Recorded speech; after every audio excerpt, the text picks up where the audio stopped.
Дархан хотод байрлах газар зүйн нөөц даатаа төвийн байгууламж нь энгийн барилгатай харьцуулахад дээврийн таац 1.5 дахин, арматурын чанарын үзүүлэлт 4 дахин, таазын өндөр 1.6 дахин, шалны даац 2.4 дахин илүү бат бөх бөгөөд манай улсын топ аж ахуйн нэгжүүд өөрсдийн мэдээллийн хөрөмжүүдийг байрлуулан амжилттай хамтран ажиллаж эхлэх байна. Монголд цар ганц байгаа олон улсын стандартын газар зүйн нөөц даатаа төвтэй хамтран ажиллахыг хүсвэл Account Managers at Mobicom зэгийн мэн хаягаар холбогдно.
Сайн байна уу хүмүүстээ бид та бүхэнд цагт зочны ярилцлагын цагаа өргөхөд бэлэн болсон. За энэ удаа бид студидээ Мег компани захирал Золотрыг студидээ урьсан маа. Тэгэхээр улс төрийн барометрийн судалгааг бол танай компаниас тийм ээ байгууллагаас хийсэн байгаа. Өмнө нь бас улс төрийн бас ийм судалгаа гаргаж ирсэн. Энэ удаагийн судалгаа юугаараа илүү онцлог байсан бол илүү олон хүнийг хамаарв аль эсвэл илүү олон тал руу бас мэдээллийг цуглуулв. За сайн байна уу. Энэ судалгаа нь улс төрийн барометрийн судалгаа бол өнгөрсөн оны 11 сараас хойш тогтмол сар болгон хийгдэж байгаа юм. Тэгэхээр бид ингээд сар болгон яг тодорхой нэг асуулгаар судалгааны мэдээлэл цуглуулад ирэхээр харьцуулж болох болж байна. Яг дээшээ доошоо болж гэнэ үү, хэн хэнийг дэмжиж гэнэ, эсвэл одоо дэмжихэ болж гэнэ үү, сонгогчид ямар байр суурьтай байгааг динамикаар харах боломжтой болж байгаа юм. За бидний энэ 9 сарын судалгаа бол 9 сарын эхний 7 хоногт үргэлжилсэн мэдээлэл цуглуулах ажил нь Улаанбаатар хотын нийт 1000 иргэнээс сонгуулийн насны иргэнээс санамсаргуу төвүүрээр системчлсэн санамсаргуу байдлаар сонгоод судалгааны мэдээлэл цуглуулсан юм байна. Яг энэ наривчлсан мэдээлэл нь бол манай вебсайт дээр байгаа. Яг судалгааны мэдээлэл цуглуулах технологийн талаарх яг нарийн тайлбар нь бол. За төвөрчилсэн аргаар гэхээр тийм ээ хүмүүс гараал гудамжинд таарсан наач гэдэг юм уу хүнтэйгээ уулзаал судалгаа бөглөөдөх боломжтой юу гэж явж идэг ш. Тэр нь бол яг энэ жишгийн дагуу гэж ойлгох уу? Ер нь яг судалгаанд хамрагдсан хүмүүсээ хэрхэн яаж цаагаад юм бэ? За энэ дээр үл ийм байж байгаа. Улаанбаатар хотын хувьд бол энэ оршин сууж байгаа байршлан тодорхой нөлөөлөх фактор болж байгаа хүчин зүйл. Тиймээс бид бол жишээлхэд сонгон хайрхан дүүргийн 3 дугаар хорооноос 17 хүнээс авах ёстой гэсэн төврийг гаргачихж байгаа. Тэгээд яг тэнцээ оршин сууж байгаа 17 хүнийг санамсаргуу байдлаар сонгоод авч байгаа. Тэгэхэд бол нас хүйсийг бол яг мөн бодолцож авч байгаа. Бүх насныхаа ижил тэнцүү оролцуулах боломжийг ижил тэнцүүч биш юм да яг нөгөө насны мод гэж байдаг. Одоо жишээлбэл 18 настай 18-аас 25 настайгаас нь тэдийг 30-аас 35 настайгийн тэдийг гэсэн тэр төврийг хийж байгаа юм. Хүйсийг бол мөн бодолцож байгаа. Юу гэдэг нь боловсролын төвшинч гэдэг юм уу тийм ээ ажил хөдөлмөр эрхэлдэг байдлаар авах боломж юу манад хэрэг. За хөдөлмөр эрхлэлтийн байдал боловсролын төвшнгөөр нь системчилж төвөр хийх бол хүндрэлтэй. Тэрвэл хүн дээр очиход эхлээд ямар боловсралтай ямар хөдөлмөр эрхэлдэг юу хийдгийг бид нар мэдэхгүй учраас одоо тэгж төвөр хийх бол хүндрэлтэй.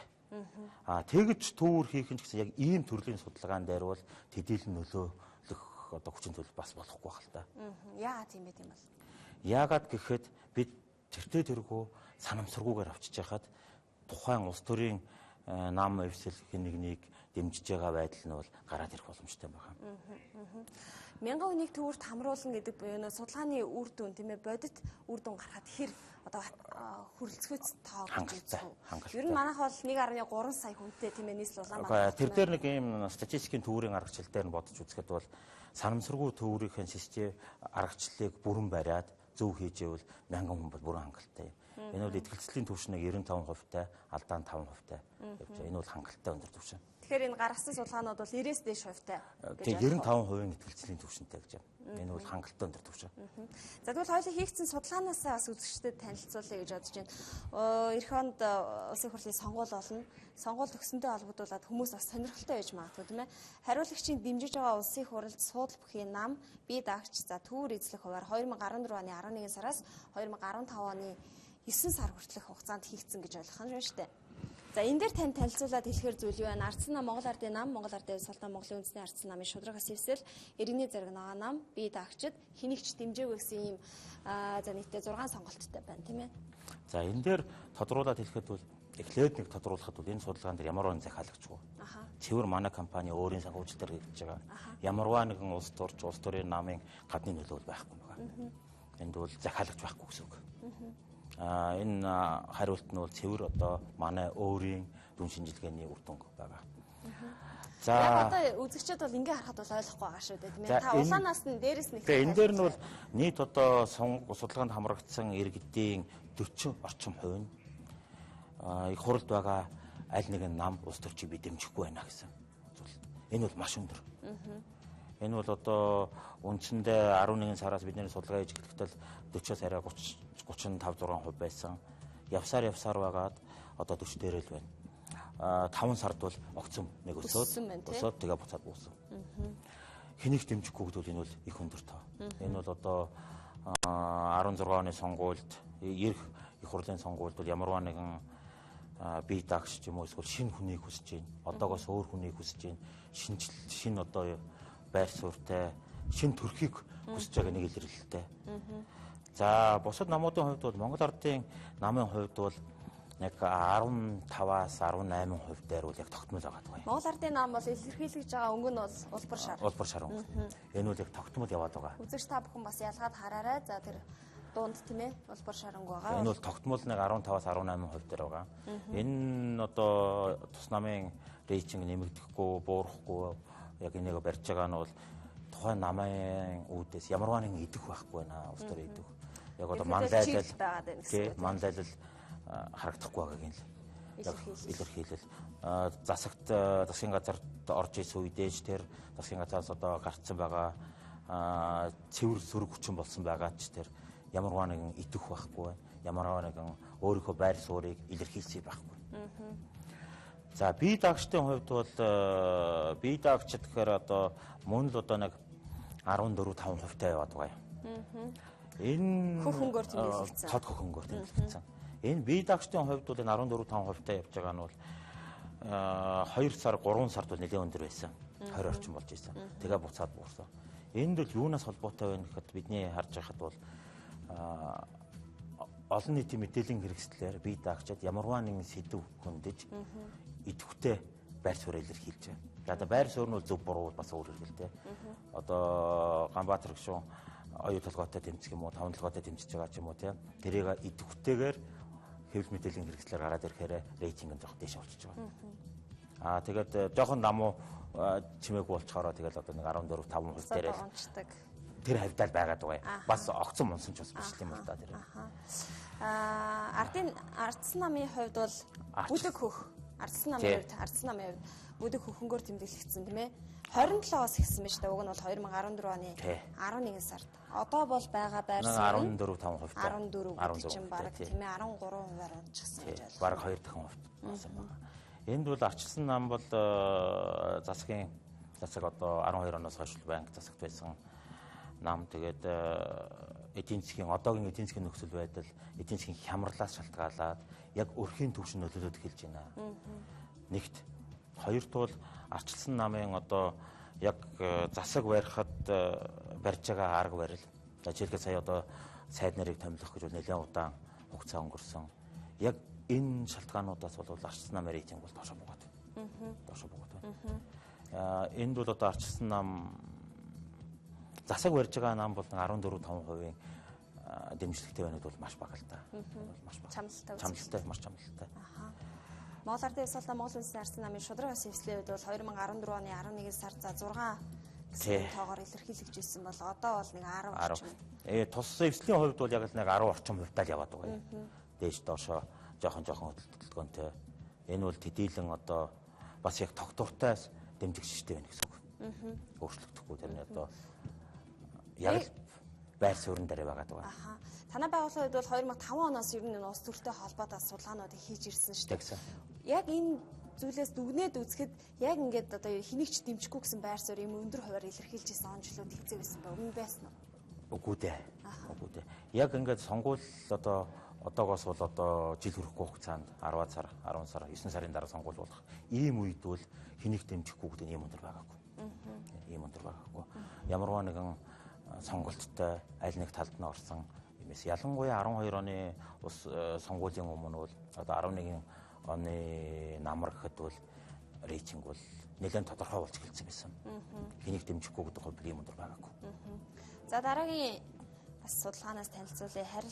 Хариулагчийн дэмжиж байгаа улсын хурл судал бүхий нам бие даагч тийм ээ 2012 оны улсын хурлын сонгуульд санал өгсөн нам эвслэр эзлэх хуваар гэсэн. За ийм энэ зургаанаас харахад бол яг өмнөх хэдээрээ ярьж байгаа сэдвийн л үргэлжлээд явж байна тийм. Үүнээс харахад бол арчилсан намыг 12 онд дэмжиж Улаанбаатар хотод дэмжсэн сонгогчдын 30 гаруй хувь нь л одоо арчилсан намыг дэмжиж байна. Үнэн ч байна. Тэгээ яг үнэн ч гэж хэлэх юм уу одоо яг дэмжиж байна үлсгаагийн. Бусад одоо 70 орчим хувь нь бол одоо ямарваа нэгэн байдлаар эсвэл дэмжихээ болсон, эсвэл одоо бие даагчдыг дэмждэг болчиход байгаа. 42% нь бол хэнийг ч дэмжээгүй. Харин дэмжихээ болсон. 19% нь бол бие даагчид, 3% нь бол шударгаас эвсэл, за 4% нь Монгол Ардын нам руу одоо итгэлээ өгсөн байна. Монгол Ардын нам, Монгол Ардын хувьсгалт нам шударгаас эвсэл рүү орж байгаа хувь бол энэ бол бага байгаа юм л да. Энэ бол одоо үндсэндээ хэнийг дэмжихгүй гэдэг нь л их болчихж байна. Тэгэхээр арчилсан намыг дэмжиж исэн сонгогчдын 40 гаруй хувь нь одоо хэнийг дэмжихээ болсон байна. Арчилсан намыгаа дэмжихгүй тэгээ одоо өөр дэмжих хүн байхгүй болсон гэсэн. Энэ график дээр зурган дээрээс харахад бол Монгол Ардын нам, Монгол Ардын хувьсгалт нам муаны эвслийн сонгогчдод нь илүү тогтвортой байгаа юм. Одоо Монгол Ардын намын хувьд бол 60% нь одоо Монгол Ардын намаа үргэлжлүүлээд дэмжиж байна гэсэн үг байхгүй юу? Монгол Ардын хувьсгалт нам, Монгол Улсын арчилсан намын хувьд бол 61%. 60 гаруй хувь нь одоо тухайн нам, тухайн эвслээ дэмжиж байна гэсэн. Тэгэхээр хамгийн их одоо сонгогчоо алдсан нь бол одоо арчилсан нам болоод байна. За иргэний зориг нам байх юм. Тэгээ иргэний зориг намыг угаас ер нь дэмжиж байгаа нь бол 1-2% байгаа юм л да. Тэгэхэд бол тэр бол төдийлөн нөлөөлөх хүчин зүйл биш. Тэгээ энэ бол одоо яг л мөн одоо тэр улс төрийн хүчин дэмжихээ болж байгаагийн илэрхийлэл бас нэг илэрхийлэл байна. Ерөнхийлөгч хэлбэгт орчин үйл ажиллагааны үнэлгээ гэж дараагийнх тийм ээ 2014 оны мөн 11 сараас за 2015 оны 9 сар хүртэл хийсэн ийм төвөр судалгаанд иргэд хэрхэн яаж хариулсан бэ гэдгийг зарлаад үзвэл задлаад үзэхэд бол энэ дээр ерөнхийлөгчийг үйл ажиллагаагийн сөргөөр үнэлж байгаа хэмжээ бол 11 сартай харьцуулахад бол баг багаар нэмэгдсээр байгаа. Одоо үндсэндээ нэг 44-5% нь бол муу маш муу гэж үнэлж эхэлж байгаа байхгүй. Энэ бол хайцангүй өндөр зүйлэлт. За сайн гэдэг нь бол 10 гаруй хувь нь, онц гэдэг нь нийлээд 10 гаруй хувь гэж байна. Тийм ээ. Энэ бол одоо ерөнхийлөгчийн байр сууриа илэрхийлж байгаа одоо улс оронд болж байгаа үйл явдалд одоо хандж байгаа гаргаж байгаа иргэдийн үнэлгээ байгаа юм л да. За дараагийн бол мэдээч за ерхий сайд сайхан бэлгийн төгссөн бас үнэлгээ тийм ээ засгийн газрын үйл ажиллагааны үнэлгээ гэсэн үг шүү дээ. За тийм. Хольт солиод байгаа сайд нараа авч шидээд буцаж гаргаж байгаа асуудалд иргэд ямар үнэлгээ өгж байгаа вэ гэдгийг энэхүү судалгаа бол харуулж байна гэж ойлгож байна. За энэ дээр бол 11-12 сард бол Алтан уугийн сайдын байхад засгийн газар үнэлж ирсэн. За сайхан бэлэг ерөнхий сайд томилогдоод яг тэр томилогдсны дараа бол хүлээлт өндөр байсан. харьцангуй өндөр байсан. Тухайн үед бол 30 орчим хувийн нь үнж мэдэхгүй байна. Бид нар хүлээж ийн гэсэн хариулттай байсан. За тэрнээс хойш бол одоо мэдэхгүй гэдэг дээр тийм ээ. Тий, үнж мэдэхгүй нь буурсаар байгаа л гол нь одоо сөргүнлэг л нэмэгдээд яваад байгаа. Одоо бас л манлайллын асуудал дээр гарч байгаа. Одоо эдийн засгийн хямралтай хямрал одоо тулгарчаад айл өрхийн төвшөнд, иргэдийн төвшөнд нөлөөлөд эхэлж байна. Ингээд бол одоо засгийн газрын барьж байгаа бодлого нь бол бас иргэдийн хувьд хамталтай байна л гэсэн үг. За улсын хурлын үйл ажиллагааны үнэлгээ. За улсын хурлын хувьд бол мөн одоо улсын хурлын үйл ажиллагаа яаж үнэлэх вэ гэхэд бол маш муу бас баш өндөр байна. Энд бол одоо сая хэллээ засгийн газрын 6 сайдыг томилох процесс бол утсан шүү дээ. Энэ бол одоо санал ширээний асуудал ярьдаг нөгөө гол хуулиа ярьдаг гэдэг чинь. Мөн одоо энэ иргэдийн хүлээж байгаа юм бол одоо яг эдийн засгийн хямралтай тэмцэх одоо тэрнтэй одоо ямарваа нэгэн идэвхтэй үйл ажиллагаа явуулах тал дээр их хурлаас бас хүлээлт байна. Тэр дээр их хурл ямарваа нэгэн шийдвэр гаргах нь удаж байна. Сая өршөөлийн хууль гэдэг хууль эсвэл эдийн засгийн тод байдлын тухай хууль эднэрийг батлах процесс яаж баталсныг одоо өршөөлийн хууль дээр ялангуяа яаж баталсан одоо ерөнхийлөгчийн талаас хориг тавьсан энэ бүх үйл явцын үнэлгээ нь одоо их хурл дээр тусгаж байгаа юм л да. Яг хууль баталж байгаа байгууллага шүү дээ. За улс төрчид дэмжиж байгаа иргэдийн тийм ээ улс төрчид гэдэг мэдээлэлээр за Ганбаатар гишүүн байна, Батлаг гишүүн байна, Батүл засаг дарга, Элбэг дорж ерөнхийлөгч, за Уян гишүүн, Даваасран гишүүн, Бат Эрдэнэ гишүүн гэсэн ийм хүмүүст иргэд илүү таалагдж байна гэж ойлгож байна. Энэ дээр бидний асуулт юм байгаа. За яг асуухтаа бол нөгөө хариулагчдаас очоод үйл ажиллагаанд танд хамгийн их таалагдж байгаа та хэнийг дэмжиж байгаа 5 хүнээ нэрлээч гэж. Тэрнээс үүш нэг нэрийн жагсаалт өгчод дундаас нь сонгуулж байгаа биш. Хүн хэнийг санаад хэнийг одоо дурдж байгаа гэдгийг бид нар тэмдэглээд боловсруулдаг. Тав бол хязгаарлагдмал тийм ээ. Цаанаасаа өгсөн нэр бол хязгаарлагдмал. Тий, цаанаа нэр өгөхгүйгээр асууж байгаа. Тий харин. Тэгэхээр сонгогчдод өөрөө хэнийг гэж хэлэх вэ? Тэрийг боломжийг олгосон гэж ойлгож байна. Тий, яг тэр дээр бол сонгогчийн улс төрчдийн нэрийг өгчхөөр бол ямарваа нэгэн нөлөө орчод байгаа юм. Тэр чинь нөгөө албан тушаалын дагаад явцдаг нөлөө ороод ирдэг. Одоо ерөнхийлөгч бол мундаг гэсэн ойлголттойгоор явсан. Тэгэхгүйгээр шууд асууж байгаа асуулт. За тэгэхэд одоо хамгийн их таалагдж байгаа үйл ажиллагаанд таалагдж байгаа улс төрчөөр бол одоо их хурлын гишүүн Ганбаатар гэж байна. 25-6% тухайн улс төрчийг дэмжиж байна. Тэгэхдээ үндсэндээ 2-3 сард бол Ганбаатарын дэмжлэг бол 40% байсан. 37% орчим. Тэрнээс хойш буурчаад 10 гаруй пунктаар буурчаад байна. Энэ бол одоо түрүүн хэлсэн идэвхтэйгээр хэвлэл мэдээллийн хэрэгслээр ямар нэгэн байр сууриа илэрхийлээг өгдөг асуудал болчихж байна. Цаашид бол энэ бие даагчдын дэмжлэг бол яах нь бас их сонирхолтой асуудал. За мөн одоо энэ дээр бол хоёр дахь хүн сонгогчдод таалагдж байгаа хүн нь бол Уян гишүүн байгаа. 14.5% нь Уян гишүүнийг бол одоо үйл ажиллагаанд дэмжиж байна гэж хэлж байна. За дараачих нь Батлаг гишүүн. Яг 10 орчим хувьтай. Батлаг гишүүнийх бол 1 сараас хойш бол буурж байна. Тэгтээ бол одоо 4 сараас хойш бол 10 орчим хувь дээрээ тогтмол байж байна. Цаашаа буухаа болцсон. За дараагийн үйл ажиллагаа нь Бат Эрдэнэ гишүүн байна. Бат Эрдэнэ гишүүн бол 4 сараас энэ рейтингд ороод ирсэн. Яагаад ороод ирсэн гэхээр нэг бороо голдын ноён уулыг одоо тэнцээ олборлт явуулахыг эсэргүүцсэн гэж өөрийн байр сууриа тий Центера голд идэвхтэй байр сууриа илэрхийлээд тэгээд ороод ирсэн. Ер нь улс төрчийн нэг гаргаж байгаа үйлдэл тийм ээ. Иргэд бол нарийн ажиллаж байдаг. Тэр бол одоо бол мэдээллийн хэрэгслийг бол ялангуяа телевизийг бол сонгогчд бол байн харж байгаа. Тэгээд тэнд нь их хурлын гишүүн эсвэл ямарваа нэгэн улс төрч идэвхтэй үйл ажиллагаа явуулахдаа таалагдахгүй, дэмжихгүй гэдэг нь илэрхийлж байгаа юм л та. За Даваасран гишүүн. Тэгээд Даваасран гишүүн баг. Даваасран гишүүн бол бас л мөн 2 сараас хойш энэ рейтингд ороод ирсэн. Дараагчийн нэг энэ яг эсрэг нь болохоор таалагдахгүй улс төрч. Үйл ажиллагаанд таалагдахгүй гэж юм л да. Таалагдахгүй ч яг тэр хувь хүний түвшин дээр биш үйл ажиллагаанд таалагдахгүй. Хамгийн өндөр дээр бол ерөнхий сайд. Ерөнхий сайд орж ирсэн байна тийм. Энэ бол мөн нэг арчсан намын дэмжлэгийн асуудал ерөнхий сайдын үйл ажиллагааны үнэлгээний асуудал байна. За мөн одоо дэмжиг таалагдахгүй байгаа дээр бол ерөнхийлөгч байгаа 10% тай. Баяр цагт сайд. Баяр цагт сайд бол бас нэг 10 арай хүрэхгүй нэг 8-9% дээр бол тогтмол байгаа. Сайдаар томилогдсноос хойш л баяр цагт гишүүн бол одоо хүний нүдэнд өртөөд эхэлсэн байна. За хотын захирагч Батулгаа мөн одоо энд таалагдахгүй гэдэг үйл ажиллагаанд явж байгаа. Таалагдахгүй гэдэг рейтингэд орж ирж явж байгаа. Одоо бол нэг 6-7% нь бол таалагдахгүй байна гэдэг.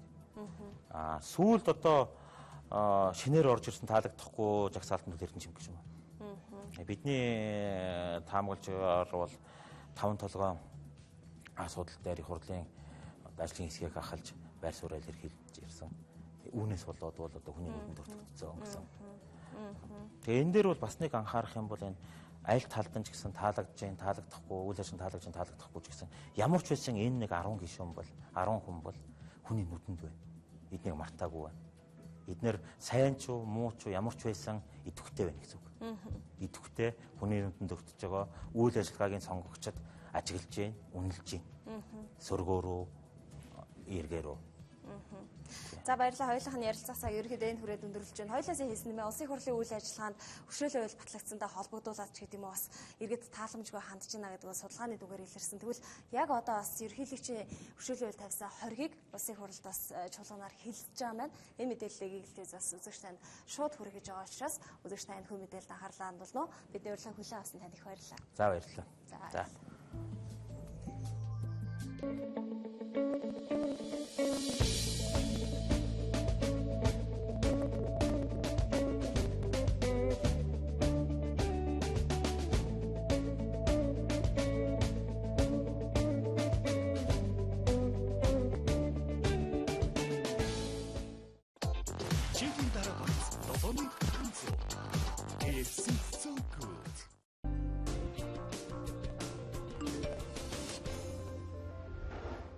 цаг дулаарч өнгө сэргэнэ.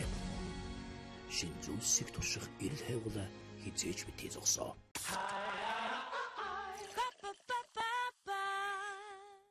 Тош шиг тунгалаг царай, торох шиг зөөлөн арс.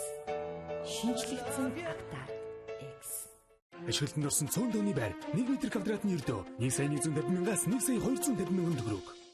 Эрхэм хэрэглэгч та бүхэндээ дэлхийн шилдэг киноны сувгуулах AMC Sundance Channel зэрэг сувгуудыг албан ёсны эрхтэйгээр таны гэрт дуу дүрсний өндөр чанартайгаар хүргэж байна. Та ямар ч нэмэлт төлбөргүйгээр дэлхийн шилдэг олон ангид кинонуудыг хүлээн авч үзээрэй. Мөн Universal удирдгаар ТV болон Box зэрэг удирдах боломжтой боллоо. Хэрэглэгчээ дэдэлсэн 20 жил Сансар кабелийн телевиз. Зайсан люкс зэрэглэлийн байр зах зээлийн хамгийн хэм дүнээр. Тош шиг тунгалаг царай, торох шиг зөөлөн арс. Шинжлэгдсэн актаар X. Цаг дулаарч өнгө сэргэнэ. Шин зүйлсийг турших эрэл хайгуулаа хизээж битгий зогсоо.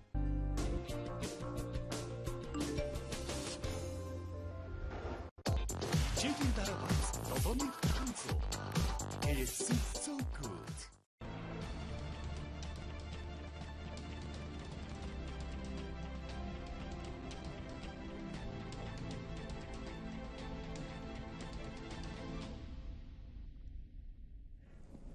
Хамтгаа ирэх үзэгч танд баярлалаа. За тэгэхээр хөшөөл үзүүлэх тухай хуульд Монгол Улсын ерөнхийлөгчийн тавьсан хэсэгчилсэн хоргийг улсын хурлын ээжид бус чуулганаар энэ удаа хэлэлцэж байна. Үзэгч танд бит бүхэн за чуулганы танхимаас мэдээллийг шууд амжилт өргөж байна. Зөв буруу юу. Тэгэхээр ерөнхийдөө би эхний юм асуудал нь юм асуумаар байна. Монгол Улсын их хурл болвол өршөөл үзүүлэх тухай хууль батлана гэж үндсөөлөн дээр байхгүй. Өршөөл үзүүлэх шийдвэр гаргана гэж байгаа. Өршөөл үзүүлэх шийдвэрээ гаргацсан гэдэг чинь одоо шийдвэрийг алгажлахгүй байх ёстой гэж би ойлгож байна. Алгажлахгүй гэдэг нь юу гэх юм бол хүндч байна уу, хөнгөнч байна уу, хор гомшгийн хувьд аюултай ч байна уу, аюулгүй ч байна уу? Одоо нэгэн шийдвэр юм чинь аавын хүүхдийг алгажлаад явах уу? Айлын гэмт хэрэг одоо хийсэн аюултай, айлын гэмт хэрэг хийгээгүй аюулгүй гэж үзэх үү? Яг л гэхээр бол одоо хохирогчийн нүдээр харах юм бол автын ослоор хүн амиа алдсан хохирогч алуурчинд яг алуурчны гарт амиа алдсан хохирогч хоёр бол адилхан л эмгэнэл говь гашуудлыг амссан байдаг. Тэгэхээр ерөнхийлөгч хориг тавихдаа алийг нь борчууд, алийг нь цагаан цагаан захт нь юу гэдэг юм бэ одоо бор цагаан арстан гэж ялгасан юм бэ. Яагаад ингэж ялгах болов? Би одоо ажилчин гаралтай малчин удамтай одоо юу гэдгийг ингээ ярих юм бол борчууд баймаар байгаа. Тэгээ одоо бусд нь одоо ямар удмын хүмүүс энд сууж байгаа юм болоо. Нэгдүгürt нь энийг асуумаар байна. Хоёрдугаарт нь тэр 350 тэрбум гэдэг чинь одоо би нөгөө Жастин Батхүү гэж яриад байдаг нөгөө төмөр замын асуудал, Эрдэнтийн асуудал, одоо төмөрлөгийн үйлдвэрийн асуудал, сүүлийн төмөрлөгийн үйлдвэр дээр ч гэсэн ингээд сая долларын асуудлууд яригадаад байгаа учраас тэр маань цагаач нэг санаа зовоод хэлээд байна уу? Эсвэл одоо яг сая одоо нууц жим шиг, ил жим шиг яриад байсан нэг 30 чадхан хүний одоо нэр дурдагдсан 30 орчим тэрбумын асуудал яригадаад байна уу? Тэрийг нэг хэлж өгөөч. Гуравт нь за одоо 21-нд авчлаа. За яг хөө ингээд авцсан учраас одоо бид нар 4-1, 7-1 гэдэг одоо 4-1, 7-1 өгүүлбэрийн зас гэсэн утгаар энийг хоргийг тавиад байна уу? Эсвэл одоо энийг хэвээрээ байлгахдаа одоо өөр заалтан дээр өөр заалтыг нэм гэдэг одоо чиглэл өгөөд байна уу? Санал биш шүү дээ. Өргөн барьсан одоо төсөл биш. Санал биш. Тэгэхээр улсын их хурлд чиглэл өглөө гэж би ойлгож байгаа зөв үү? Их хурлын гишүүдэд одоо чиглэл өгөх хэрэг ирэх улсын их хурлын одоо ямар улсын их хурлд яг чиглэл өгдөг ямар субъект байдгийг. Сүүлийн үед Монгол улсын үндсэн хуулийн цэц гэдэг бас нэг айхтар байгууллагатай бид болчлоо. 9 сарын 1-нд хурал зарлал. Тэгээ ерөөсөө өргөн барьсны дараа жишээ нь баяр цогт гэдэг хүнийг өргөн барингууд янз бүр болоод шийдвэр гаргасан. Гэтэ хууль тогтоомжийн хүрээнд нь хүчин төгөлдөр байхад нь өргөн барьсан учраас над бол санаа зовх зүйл алга. Тэгэхээр миний одоо бас нэг асуулт юу гэхээр за одоо энэ ажлын хэсэг бид нар нэгэн тэгээ байгууллагада Оюнбаатар дараагаар ахлуулсан учраас ер нь бол энэ ажлын хэсэгт бас одоо яг ямар одоо чиглэлийг одоо хэрэгжүүлнэ гэж үзэж байгаа вэ? Ийм асуултуудад хариулт авмаар байна. Баярлалаа. Ерөнхийлөгчийн зөвлөх эхлээд хариулъя. Дараа нь ажлын хэсгийн дарга Ганбат гишүү.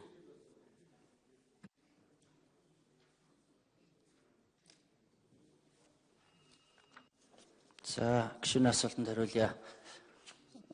Үндсэн хуулиараа бол өршөөл үзүүлэх гэдэг бол Монгол улсын их хурлын бүр эрхэд хамаардаг. Тэгээ улсын их хурл бол үндсэн хуулийн дагуу бол бүр эрхээ хоёр хууль зүйн эрх зүйн актаар хэрэгжүүлдэг. Энэ нь бол хууль, нөгөөх нь тогтоол. Яг өршөөлийн асуудал дээр бол улсын их хурл бол зүгээр гаргаж шийдвэр гэдэг маягаар гаргадаг. Энэ бол хууль гаргах замаар хэрэгжүүлж эхэлдэг. Энэ бүр эрхээ хэрэгжүүлдэг. Энэ бол үндсэн хуулийн дагуу явж байгаа учраас энийг бол их хурлын өршөөл үзүүлэх шийдвэр шарын бол өршөөлийн тухай хууль гэж ойлгох нь зөв баха. Үндсэн хууль бусад хуулиар харсан ч гэж бодож байна. За яг ерөнхийлөгчийн тавьсан хориг дээр бол борчууд өгдөөч гэдэг юм уу хүмүүсийг ялгуулсан ямар нэгэн заалт байхгүй л дээ. Зүгээр яг тодотгоод насан туршигчид залуучууд олноороо үлддэг гэдэг асуудлуудыг бол илүү тодтогсон байгаа. Энэ бол нэг үндсэн хуульд байгаа дэвширхийн зарчмыг бол хөндөд байгаа биш болов гэж бодож байна.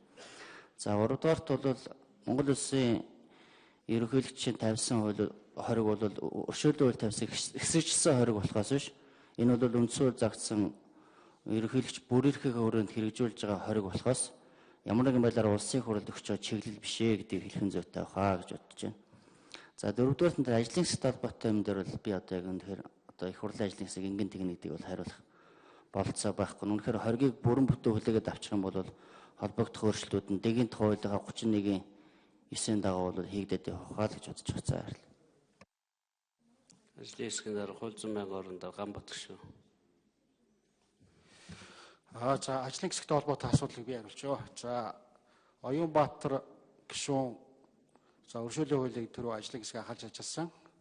За одоо бол бас энэ өршөөлийн хууль бол анханасаа засгийн газраас өргөн баригдаад ингээд явж байгаа. Одоо өөрөө шадар сайдаар ажиллаж байгаа. Тэгэхээр бол ингээд тэр юм нэлээд сайн мэдээд явчих واخа гэж бодож байна. Ингээд ном хвшлийн бэлгүүд бол нэр усаа өгөөд ингээд ажиллаж байгаа. Нөгөө хэрэгжүүлэх ажлын хэсгийн тухай асуусан. За хэрэгжүүлэх ажил бол бүгд ажиллаж байгаа шүү дээ. Ерөнхийлөгчийн хориг тавьсан хоёр зүйл залтаас устна. Нэг нь 4-1 нөгөөх нь одоо 9 байгаа. Баасан гүгшүү өөрөө хуралдаа 2 удаа суусан. За одоо бол тэр 81 мянган жолоочоос 40 мянган нь бол жолооныхоо эрхийг авсан.